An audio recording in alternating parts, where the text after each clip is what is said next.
Hey there, hi there, ho there, peeps. How is everything going? It's been a minute. This week has been insane. Well, this week technically just started. Today is Sunday. Well, last week was insane. This kid in my class says to me, we were doing a social studies lesson, and we touched briefly on Three Kings Day and how it's celebrated. So therefore, even though I can't teach Christianity, we are allowed to teach what people believe, in throughout other countries and our country. So I had to briefly touch on what and who celebrates Three Kings Day. So when it came down to talking about or introducing what the Three Kings was all about, or were all about, I had to touch on the fact that Three Kings Day basically or kind of has the same concept as Christmas. And then in saying that, I'd have to say that Christmas, is a celebration. Well, it's a Christian holiday. Anyway, I got into talking about Christians and started to refer to Christians as them. And at one point, I referred to, I realized that I was separating myself from it by saying them. And then I mentioned that I am a Christian.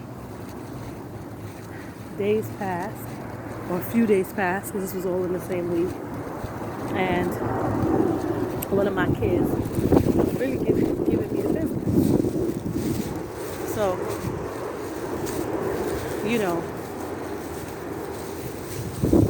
sometimes we have to reach people where they are. We have to reach people at a level where they'll understand.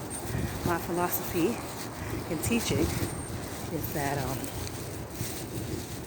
you can't be so high and mighty over the kids, because then you will never have a rapport with them.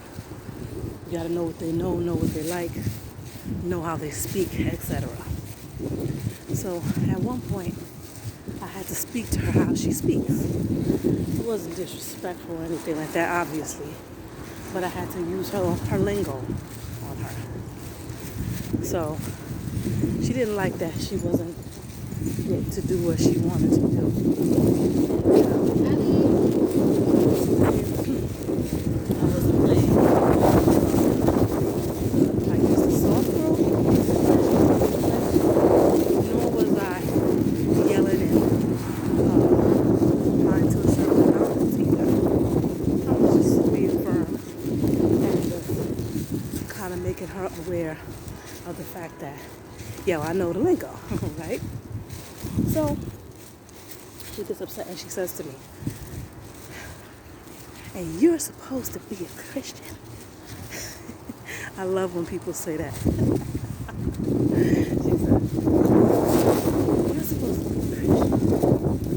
Yeah, you say you're from the ghetto and you know how to be ghetto. So I laughed. Although again, I know I can't love it.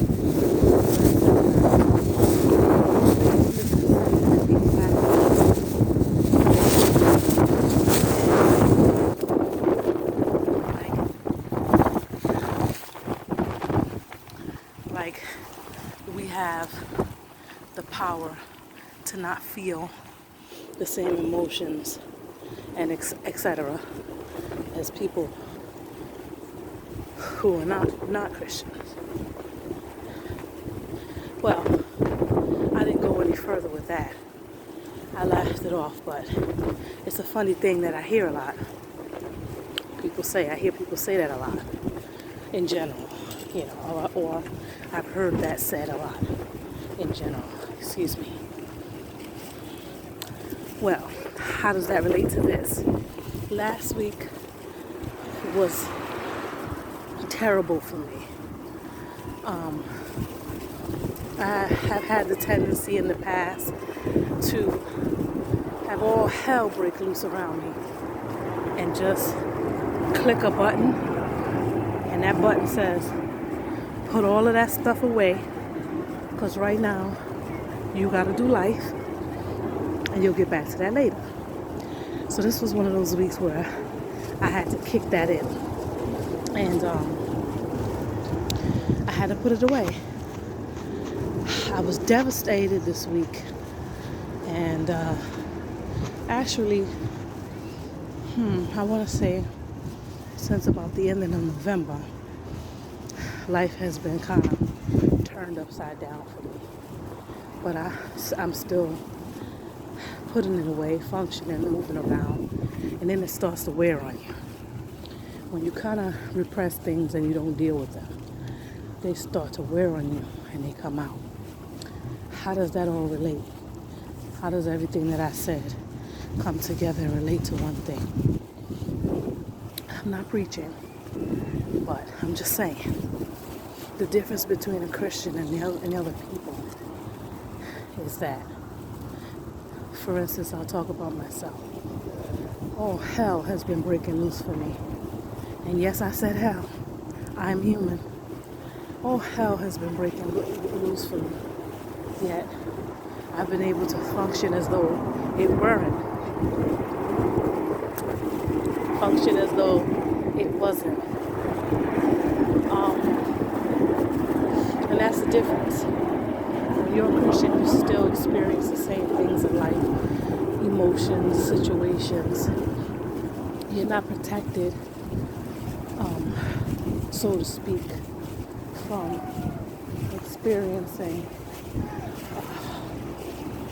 unfavorable things, right? You're not in a glass bubble. But what you do have is the comfort and protection of Christ through the relationship that you have with me. And so in that relationship, I guess I've been given a type of peace that people just won't understand. People ask me, why are you at work? People have asked me, why are you at work? Why are you so calm? You look like you're happy. Somebody said when I shared a piece of what I've been going through. And don't get me wrong, it hurts. I, on the inside, am dying. But I'm putting one foot in front of the other, and that's what makes me a Christian. The relationship that I have with Christ, the comfort that I have in a time that's impossible to be comfortable. Anyway, I just had to say that. I feel like today, Sunday, the beginning of a new week, is going to start to round out some of the chaos. It's going to round out some of the chaos. This week, I'm going to begin the process of unfolding all the stuff that I repressed, held back, that made me less of the best version of me. And I'm going for the best. So this is definitely encouraging to myself. I'm encouraged. But I hope that somebody listening will also be encouraged by my encouragement. All Christians are not freaks. I mean, I could be a little weird, but not all out of this world freaks, because there are some. Oh gosh, be encouraged. Like, share if you know someone who you think will be encouraged by this message, or who could or who could benefit from it, from the encouragement. Love you guys. Peace.